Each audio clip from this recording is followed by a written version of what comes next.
Le personnel de l'hôpital nous a contactés après votre départ du CHU. Ils étaient, troublés par l'étrangeté de vos propos. Tu vois, Charlène Favaro est décédée depuis vendredi soir dernier, sauvagement assassinée. On a retrouvé son corps dans une friche derrière les quais.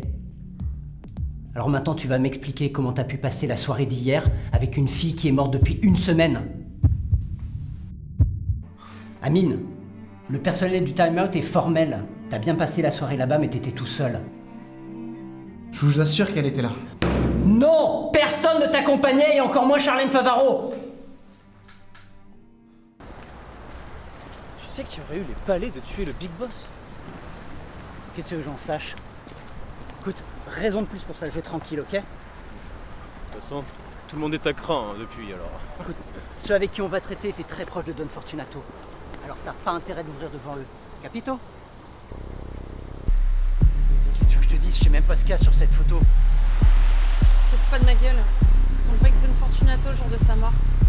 Je trouve ça un peu gros. Et moi je trouve ça un peu petit de ta part de m'accuser de ce crime. Putain, mais t'es bien placé pour savoir tout ce que j'ai perdu ce jour-là. Putain, on essaye d'être là pour toi. On a plein de choses à régler, mais là, on essaye quand même d'être là. C'est ça le problème. Vous avez toujours essayé d'être là que pour moi, il y a que pour moi qui comptait. Et Diane, alors elle était où dans cette histoire? On a toujours été là pour vous. Mais de toute façon, tout ça c'est votre faute, vous avez jamais voulu l'écouter. Pardon? Ah parce que tu penses que c'est notre faute à nous, c'est les autres cette vidéo? Mais comment vous pouvez être aussi con pour y croire? Béatrice, tu nous parles pas comme ça. Allez vous faire foutre. Béatrice, tu reviens ici tout de suite. Tiens, attendez, arrêtez 2 secondes.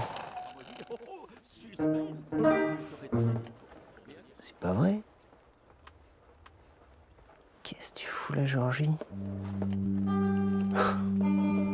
Georges! Bon, là, du coup, j'aurais 2 solutions, tu vois. Ou alors je les mets en silence. Voilà, je les mets en silence et je bouge pas. Ou alors je bouge. Et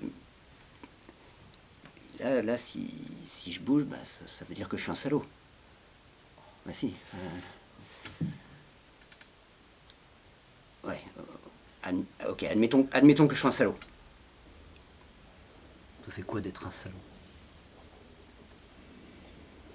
Ça se trouve, on vit très bien, tiens. Il y a des tas de salauds qui sont hyper à l'aise dans la vie. Et c'est peut-être même ça, d'ailleurs, qui les rend à l'aise, tiens, le fait d'être des salauds. Et c'est quoi la différence entre un salaud et un type bien? Bah, c'est que le type bien, il a pas les couilles d'être un salaud. Qu'est-ce qui se passe là, Olympe? J'ai discuté avec une amie. Elle est enceinte et elle a besoin de conseils. Une amie? Une amie? Qu'est-ce que vous étiez en train de faire? Discuter, c'est pas ce que tu crois. C'est pas ce que je crois. Vous discutiez là? Ouais. Tu oses me mentir? Qu'est-ce que vous étiez en train de faire? J'étais à la maison, elle est venue et... Dis-moi la vérité au moins une fois, je te jure que tu vas le regretter, Olympe. Dis-moi la vérité! Papa, elle a dit la vérité. T'es sûr de ce que tu dis, Noé? Oui. Vous pouvez rentrer chez vous maintenant.